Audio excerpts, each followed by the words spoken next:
साथियों, कैसे हैं आप लोग। राम प्रसाद बिस्मिल जी ने कहा था, सरफरोशी की तमन्ना अब हमारे दिल में है, देखना है जोर कितना बाजुएं कातिल में। साथियों, हमारे देश की आज़ादी में कितने ही लोग शहीद हो गए, कितनी माँओं ने अपने बेटे खो दिए, बहनों ने अपने भाई खो दिए, पिता ने पुत्र खो दिए, पत्नी ने पति खो दिए।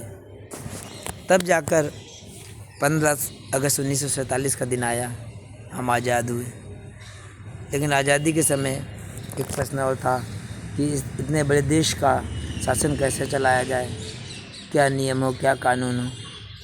खैर, 76वां गणतंत्र दिवस हमारा आ चुका है आज़ादी, तो 76वें साल की आप सभी लोगों को शुभकामनाएं।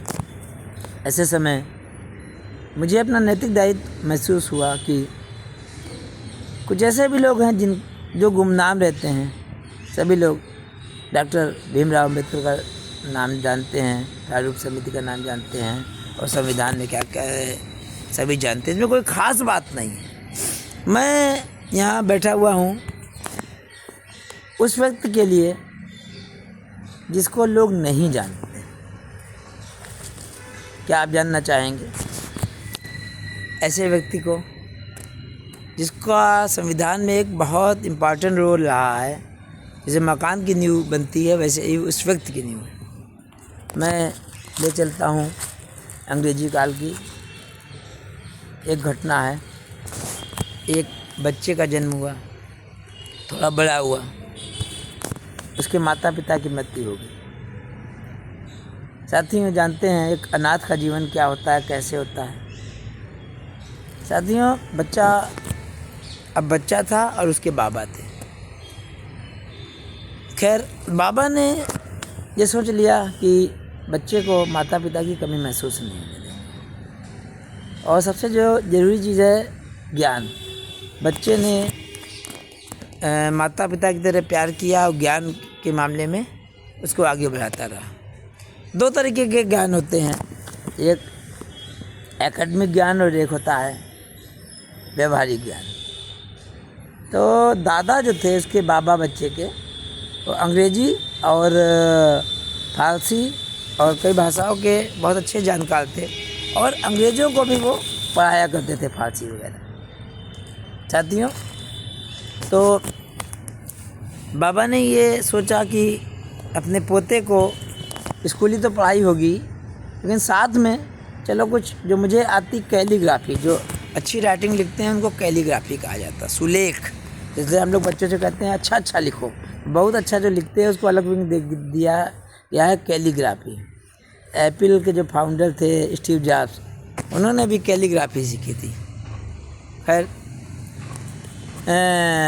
बच्चा जो है कैलीग्राफी अच्छा सीखता रहा। उसको नहीं मालूम था भविष्य में इस कैलीग्राफी का क्या उपयोग होगा।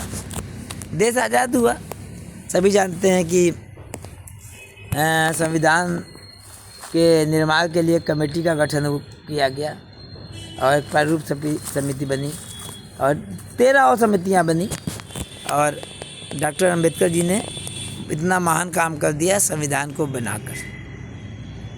इतना ज्ञानी पुरुष आज तक भारत में शायद ही दूसरा हुआ हो। खैर, अब पंडित नेहरू जी सोच रहे थे संविधान तो इतना बढ़िया महान बन गया है, लेकिन चूँकि ऐतिहासिक चीज़ है, हज़ारों सालों की गुलामी के बाद जो है ये दिन आया है, तो वो जो बुक हो वो भी ऐसी हो जो चिरकाल तक अमर हो जाए। खैर, पंडित जी सोच रहे थे, भाई जैसे आजकल हम लोग किताबों में लिखते हैं पानी पड़ जाए तो तुरंत ख़राब हो जाती है। 2-3 चीज़ें होती हैं कि किताब कितने लंबे समय तक सुरक्षित रहे, और उसमें जो लिखावट, हम लोग जो अंग्रेजी फारसी के पहले के देखते हैं सुंदर सुंदर लिखावट, वो किसी ने लिखा होगा। खैर, पंडित नेहरू जी की इच्छा थी जो हमारा संविधान लिखा जाए, जो इटैलिक लेटर होते हैं उसमें लिखा जाए। अच्छा, हर चीज़ के विशेषज्ञ जो है बहुत कम होते हैं। खैर, पंडित नेहरू जी ने खोज शुरू की तो पता चला कि दिल्ली में कोई बालक है। बालक क्या, तो बालक बड़ा हो चुका था। तो पंडित नेहरू जी ने बुलाया उनको, कहने लगे कि ये बताइए कि भारतीय संविधान तैयार हुआ है, मेरी इच्छा है कि इसमें ऐसी राइटिंग हो कि इतिहास में वो जो है अमर हो जाए। ये बताओ कि कितना पैसा लोगे। अब ये साहब जिनकी मैं बात कर रहा हूँ, दादा का पोता बड़ा हो गया, इनका नाम प्रेम बिहारी नारायण रायजादा, प्रेम बिहारी नारायण रायजादा। तो रायजादा जी ने कहा कि मैं 1 भी रुपया नहीं लूँगा। तो पंडित नेहरू जी ने कहा क्यों? कहने लगे ये हमारे अंदर इतनी देशभक्ति की भावना है, ये तो मेरा अपना नैतिक दायित्व। खैर, लेकिन मैं एक चीज़ चाहता हूँ, मेरी इच्छा है, अपने बाबा को श्रद्धांजलि देना चाहता हूँ कि जिन्होंने मुझे ज्ञान दिया है,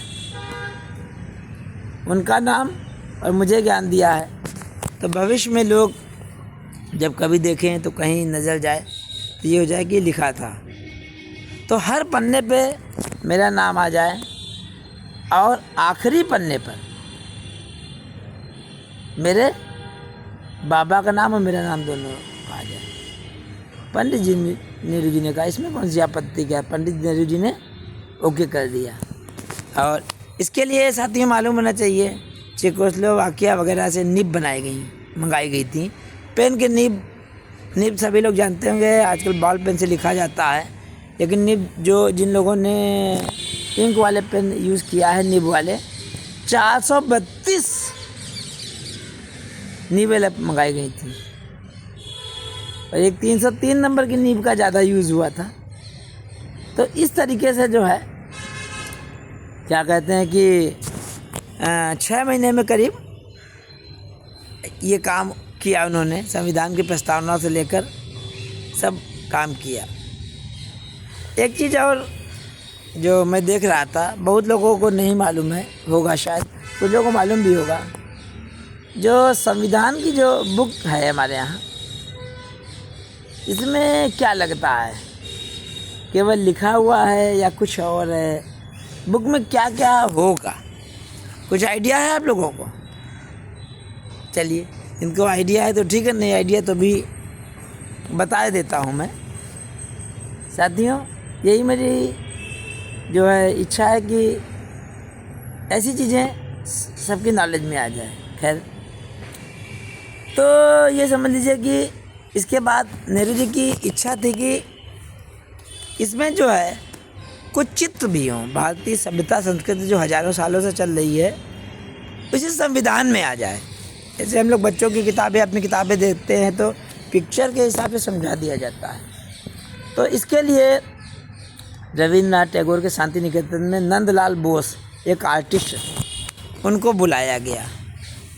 उन्होंने और रायजादा जी आपस में मिलकर तय किया गया तो कि कैसे खूबसूरती आए संविधान की किताब में। तो ये तय हुआ कि यहाँ पर आप चित्र बनाएंगे, यहाँ पर मैं लिखूँगा। मैं वो बात बता रहा हूँ जो कम है लोग जानते हैं। तो ये जैसे आज स्टैम्प पेपर होते हैं, स्टैम्प पेपर में ऊपर जो है नोट लिखे होता है, 10 का, 20 का, 50 का, जितना भी नोट हो, और नीचे लिखा जाता है। इसी तरीके तो संविधान की किताब है, ऊपर चित्र हैं। चित्र में हड़प्पा मोहनजोदड़ो से लेकर मुग़ल काल के चित्र हैं, भगवान राम, भगवान कृष्ण, महात्मा बुद्ध और मुग़ल काल के चित्र हैं। तो 22 भाग थे, तो 22 चित्र जो है नंदलाल बोस जी ने बनाए। तो नंदलाल बोस जी, उनकी टीम का बहुत योगदान रहा है।